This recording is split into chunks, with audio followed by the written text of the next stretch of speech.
How did you get into debt, Gary?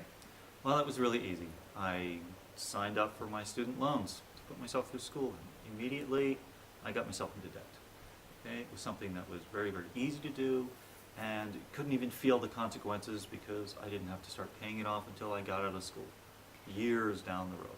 And then credit card debt somehow snuck up on you as well. Well, one of the greatest things about going through school and getting out is that once you start working, you start getting credit cards in the mail. It was very, very easy to get credit cards. It was just something that happened automatically. How did you find yourself in this hole? Well, it was so easy because back then getting a credit card was like a symbol of accomplishment. You become an adult, you know, you have a job, you can afford things, you know, you can buy stuff, you have purchasing power. The more credit cards you could get, the better you were. It was really, really easy. When you were the most heavily in debt, what kind of toll did that take on you personally? Well, it was just really miserable because I was under this enormous burden. I had to pay back my student loans. I had credit card debt. It was more than I could afford. And I just felt really inadequate to be able to handle that debt. And I felt miserable. When you were growing up, did your family have a history of debting? Did you know a lot of people who debted back in that pre-Reagan era? Well, you know, when I was a kid in the 60s, debt was just something that didn't happen. People didn't have credit cards. We paid everything in cash. If you didn't have the money, you didn't buy it. If you wanted something, you put the money aside until you could buy it. And somewhere along the line, when I was going to college, that completely changed, and debt became a way of life. And I think that's why most Americans are in such deep debt now.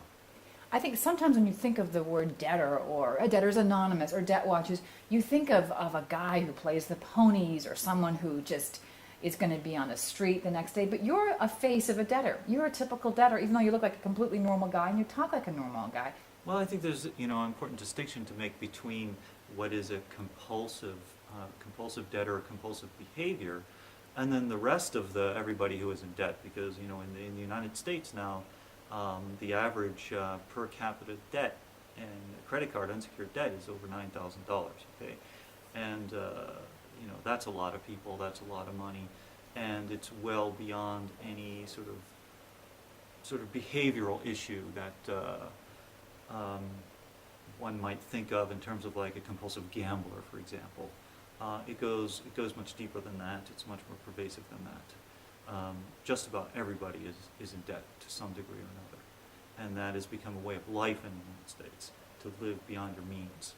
And it's all sort of based on the idea that in the future you're going to make more money, your property is going to be worth more, your portfolio is going to increase in value, so I can live today on what is going to be better tomorrow.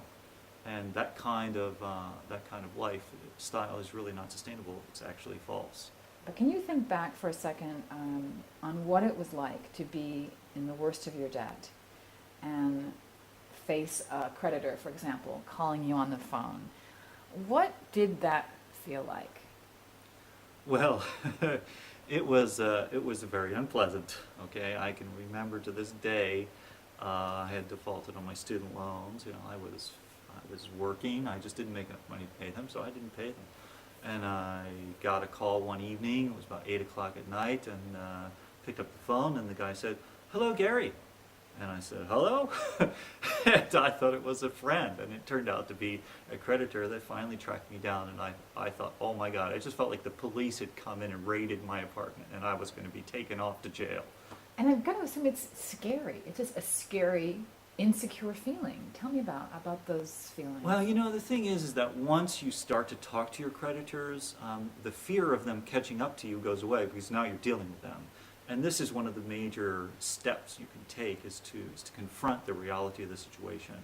And instead of them calling you up and tracking you down, you call them up and say, "Hey, I realize I'm in debt to you. I'm very, very committed to paying it off, and let's work that out."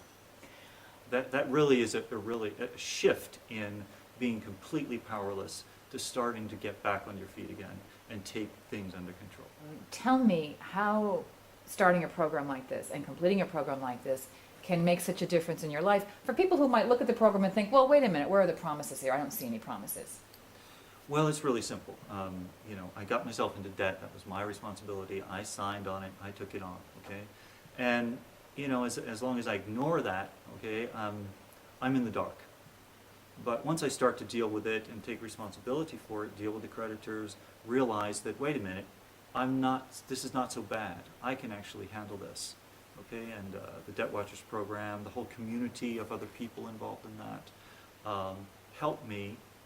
Help myself, basically, get myself out of debt. And I could do it. I did it, okay? And once you get out of debt, then you can really focus on what you want to do with your life, and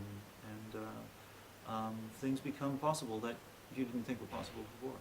And you've had some things come possible, some dreams have been realized that would not have been realized had you remained in debt.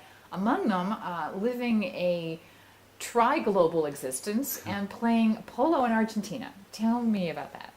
Well, that's true, and it's really one of the biggest benefits of going through a program like Debtwatchers and getting out of debt is that instead of being focused on the misery of having to pay back money and the pressure that puts on you, you can start to think about doing things in your life that you really want to do.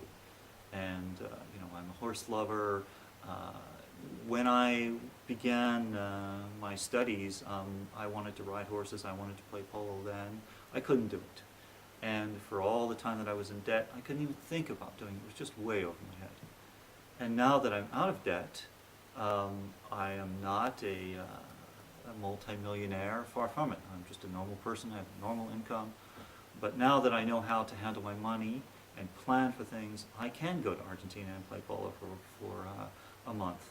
Tell me again what real debt feels like when you don't think there's any way out.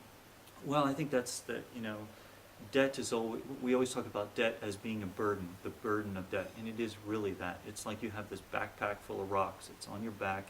It makes you hunch down. All you can see is the ground. It's dark. It's very, very heavy, and you can't even think about how am I going to get this off of here. In Debtwatchers program, you learn how to do that. Little by little, you take the rocks out of that sack, and one day you stand up straight, and you can see the whole world is open. And that is, to me, what financial freedom is really about, is being out from under that burden and being able to make choices of how you want to spend your money.